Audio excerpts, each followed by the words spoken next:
मांडू के एक साधारण घर में मदन और उसकी पत्नी मुना रहते थे। दोनों एक दूसरे से बहुत प्रेम करते थे, लेकिन उनका जीवन गरीबी से भरा था। मदन मेहनती था, फिर भी घर की हालत ठीक नहीं थी। वह चाहता था कि उसकी पत्नी को कभी दुख न सहना पड़े।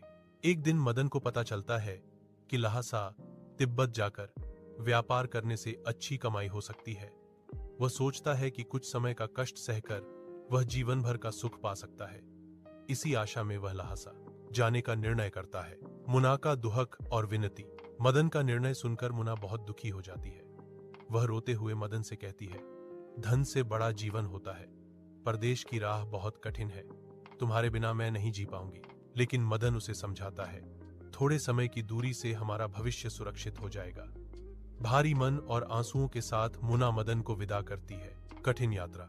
मदन अपने साथियों के साथ बर्फीले पहाड़ों, खतरनाक रास्तों और ठंड को सहते हुए लहासा की ओर बढ़ता है। यात्रा के दौरान अत्यधिक ठंड, भूख और थकान के कारण मदन गंभीर रूप से बीमार पड़ जाता है।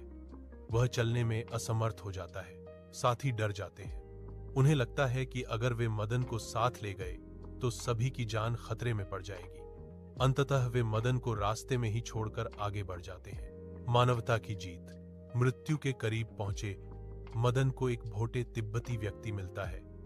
वह बिना जाति धर्म देखे मदन की मदद करता है।